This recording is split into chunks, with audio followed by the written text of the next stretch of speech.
Well, as usual, once again, we're feeling a little forgotten here in the middle of the island, and we're going to talk about it, obviously. South Shore 12 being all over the South Shore again today. Well, that's why we called them the South Shore 12. And we want to have an update for you on the shooting that happened in Long Beach. And, of course, here in the typical way that we do things here in New York, we punish everybody instead of just the criminals. So let's look at Long Beach and this story here. It says, new rules limiting access take effect after shooting in Long Beach, of course, because the snobs that live there want to make sure that this doesn't happen again in their preppy little enclave. So let's go ahead and play this video for you. It has prompted the city to tighten up rules for the beach. And News 12's Liz Burke is there with more on the rules and what residents think of them. Liz. Good evening, Antoinette. Beach passes will be required 7 days a week to access the beach. And the beach will be closed to everyone from dusk until dawn. So apparently they don't even want you watching a sunset at the beach. Well, they say dusk, so I guess once the sun sets you got to leave. But beach passes are required. Now, most areas like the Jersey Shore towns usually require them from Memorial Day to Labor Day. Long Beach is a little different, requiring them only weekends until June, a certain time in June. But my question is now, I used to be able to go like after 4 or 5 o'clock to Long Beach and go to the beach. And I may not be able to do that anymore, which really would suck. You never want something like that to happen, especially in your backyard. Long Beach locals in shock after a gathering of over 2,000 teenagers on the beach ended in a shooting. So, again, some trouble in their little enclave. You know it's going to be front page news. Now, if this happened at Roosevelt Field, it would have already been forgotten. Now the city is taking action. Effective immediately, the city manager will undertake a series of measures to keep our residents safe. Today through Labor Day, beach passes will be required 7 days a week. Beach passes originally were required only on weekends and holidays until June 27th.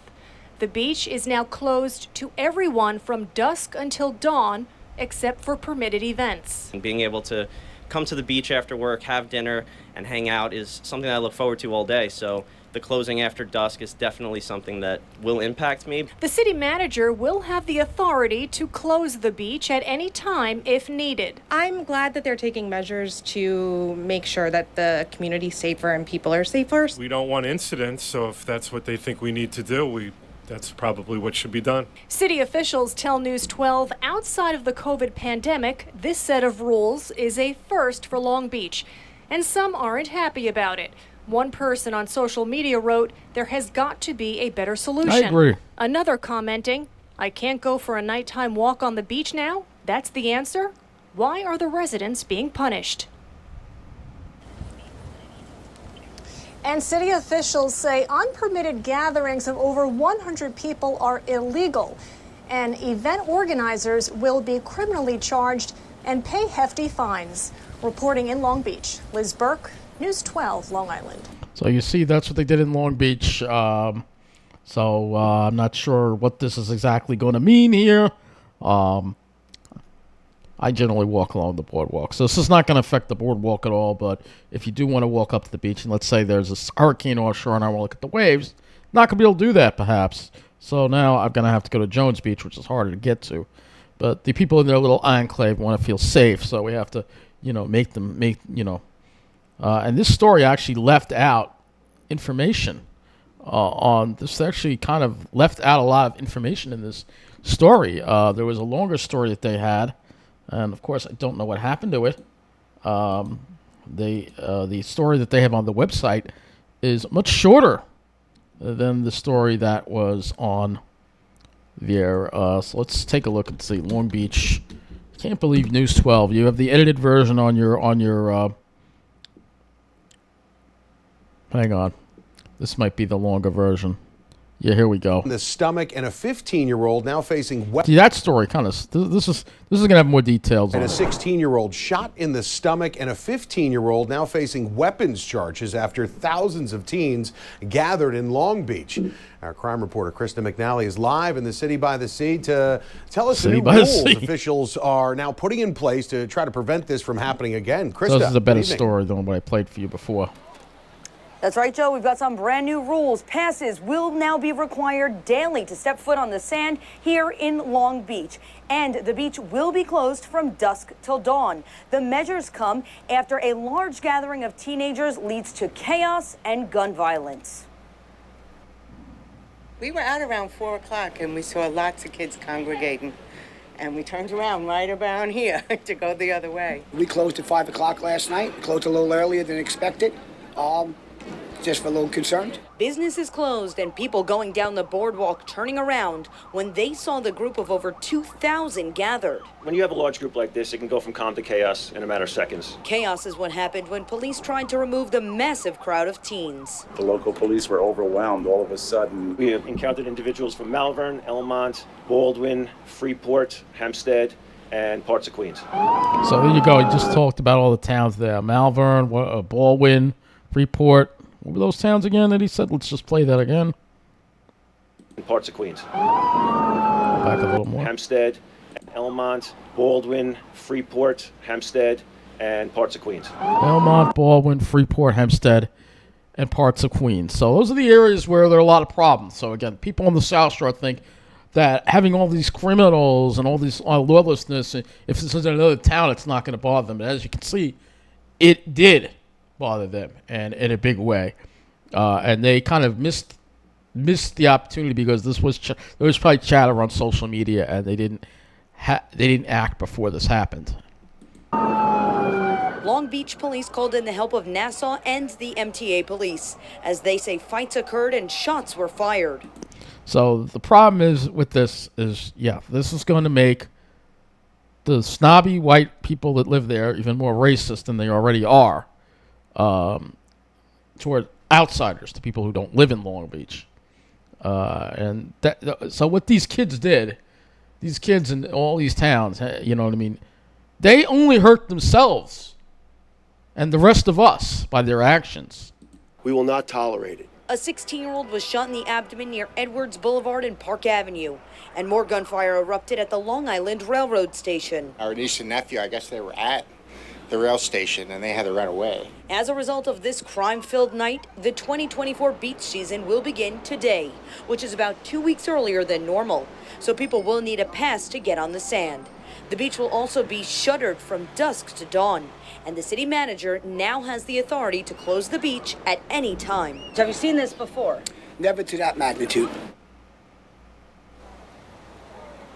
Now, that 15-year-old has been charged with attempted assault and other charges for the shooting at the LIRR station. As far as the shots that were fired at the 16-year-old that was hit in the abdomen, that is still currently under investigation. So and officials are warning teens and really anyone gathering down here in Long Beach that any gathering over 100 people needs to have a permit. And if it does not, the organizer of those gatherings will have to absorb the cost of them responding. That is the latest from Long Beach. Krista McNally, News 12, Long Island. So my concern with this is that now, all right, the people in Long Beach have said, okay, we don't want it now. We don't want it. We're going to be safe now. Where are they going to go now? And they want to gather. Where are they going to go? They're probably going to now go to Jones Beach. The only thing is it's going to be harder for them to get there because you don't have the train access, but they could crowd the N88 bus and do the same thing. So Nice Bus needs to be aware of this as well. Everybody has a right to feel safe at the beach, obviously. But, you know, there have been issues like this all over Long Island. Criminals, gang activity in places like Baldwin, places like Freeport, places like Hempstead and Roosevelt and Elmont. And, you know, nobody cares. But now it's become to their little preppy little enclave, so now the world stops and they get all the attention they want because it affected them. You see what I'm getting at here? All right, so they're all over the South Shore today, so we're not done with that because woman arrested for motorized cyclist hit and run in Patchogue, South Shore. Oakdale residents call for ice slip. Here we go again. The people of the South Shore, they are turning to us because you got to be with these people if you want to matter, man. They're frustrated over the handling of the old Dowling College property. They told News 12's John Dowling that they believe the town isn't doing enough to keep the property owners responsible. They have no respect for us. They don't care about us. Frustrated Oakdale residents say the town of Try living in Mineola, and, I think you have something to really cry about. And owners of the former Dowling. Look at these people. They're all, again, you got to be with these people. Only white people are important on Long Island. The rest of us, we don't matter. It's all about preppy white people. College property, Mercury. And I'm not saying all white people are preppy. It's all about these kind of people. International need to step up. It's heartbreaking. And not only that, it's literally, this is history disintegrating, and it's such a shame. The Vanderbilt Idle Hour Mansion is synonymous with the Oakdale neighborhood surrounding the former Dowling What about all the places in Mineola that are disintegrated? What about Hicksville? The disintegrating Sears. Now we're left with a derelict, abandoned building that the landlords don't care about. They don't care about the history. Yeah, well, let's look at the Sears in Hicksville, because that place has been abandoned. Let's see if we can get a street view of it. This is from August 20. Of course, it's an old one. Of course.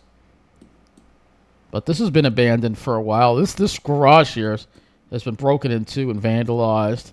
Again, this is an old street view, very old, from 2018. This is from 2015, back when Sears was still open. But this is all rotting, but nobody cares about that, right? No, because it's in Hicksville.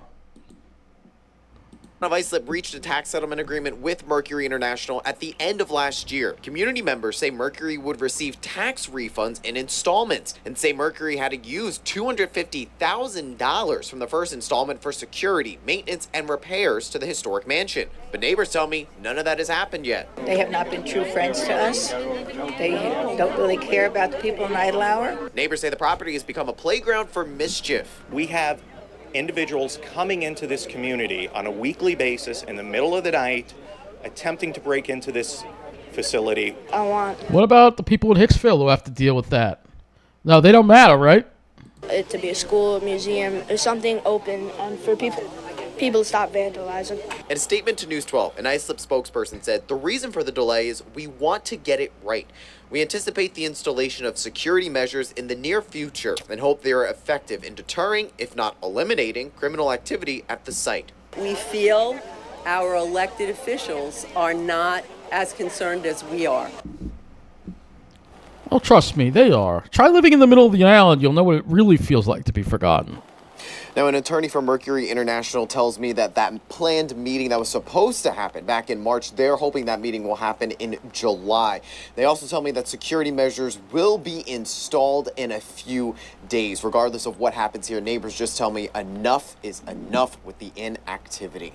That's the latest here in Oakdale this evening. I'm John Dowling, News 12. Yeah, of course. Oh, we're not done yet. We're on the South Shore again. Baldwin.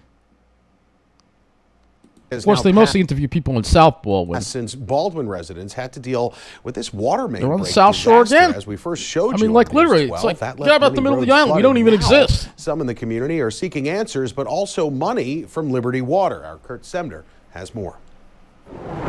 Philip Lawden knows about water issues. I've noticed the brown water since probably 2019 or so. Living in North Baldwin, these are his water filters. Supposed to last 3 to 6 months. He says they only make it 4 to 5 weeks, and it's costing him thousands. Please address it and, give us clean water into our homes. Lawden and other residents joining with Nassau County legislator Deborah Muley today, demanding Liberty Water reimburse customers and provide some answers after last week's water main break forced people to boil water in their homes for 2 days. And if this happened in the middle of the island, they wouldn't get nearly the amount of coverage that it's getting. Communication from Liberty Water was not what it really should have been. And it wasn't just residents that were impacted. Many businesses, like the ones here along Merrick Road, took a hit following the water main break. Some had to close entirely. Others were able to stay open, but at great financial cost. We emptied our ice machine. We didn't use our soda guns. So we had ice, water bottles, and soda delivered to us all weekend, which was a tremendous expense. that Liberty should be compensating businesses back for. The manager of Novi says they lost thousands when they had to close, and business has not picked up. The weekend was slow after that. People didn't feel safe going out to eat and stuff, so it was overall, like, it's been slow for the past week. In Baldwin, Kurt Semder, News 12 Long Island. Yeah, well, it's slow in Mineola all Liberty the time. Water telling us tonight they understand customers' frustration, but they do say boiled water was drinkable and that all testing came. So, yep.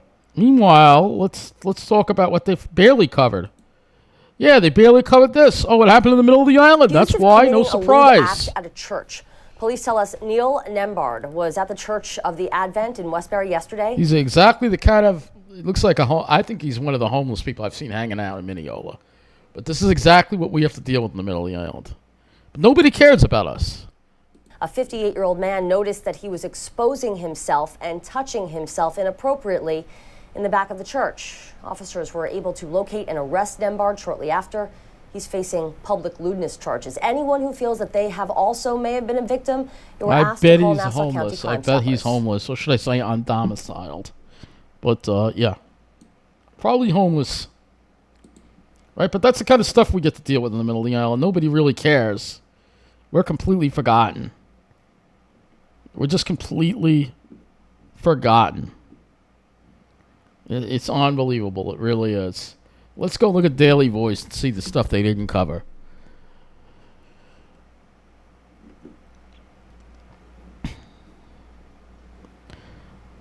They barely covered this, by the way.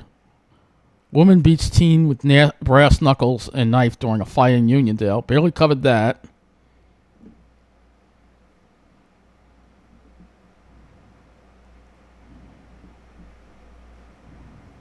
And then they barely covered this. Duo nabbed in broad daylight robbery at a Riverside park. This is a new park that they created. Two men are behind bars after allegedly robbing a man in broad daylight at a Long Island park. They didn't even cover this at all, or they covered it for like 20 seconds. The incident happened in broad daylight, 12:20 p.m. Wednesday, June 12th in Riverside at the Riverside Maritime Trail Park located near Flanders Avenue and Flanders Road and Vale Avenue. Southampton Town Police said a Riverside resident was walking in the park when two men approached, grabbed him from behind, and pulled him to the ground. The duo then stole cash from his pockets before fleeing.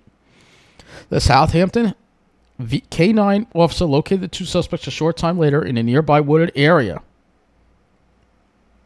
The pair are charged with second-degree robbery. Timothy Hort, age 44, homeless. John Jones Jr., age 40, homeless. Well, there you go. That's exactly what we deal with in the middle of the island. Riverhead's in the same boat. Riverhead is in the same freaking boat. Riverside Trail Park is a new park that just opened up in Riverhead. And people can't even feel safe going there. But nobody cares about them, because that's not a lily-white area full of finance professionals. So the Riverside Park, I don't even think it's on the map yet. I don't know where it is exactly. I think this is it. I don't even know where it is. It's not even on the map. It says Riverside. This happened at Riverside Maritime Trail Park, located near Flanders Road near Vale Avenue. So Vale Avenue, we got to find Vale Avenue. Here's Flanders Road. Oh, here we go. Yeah, I think they made a park in this area here. So it happened right over here. Right over here in this area. And this is not a safe area, by the way. So, not really surprising that something like this would happen. Not surprising at all. Even Riverhead, I don't feel that safe in. All right, even down the main area of Riverhead. I mean, there is some life here, but it doesn't feel that safe. So you go to the parks. You always have people up to no good hanging out there. All right? But this is what happens in the middle of the island. Nobody cares. No, it's all about the South Shore. It's all about them. And you got to be with them. If you're not with them, then you might as well not live on Long Island. That's it.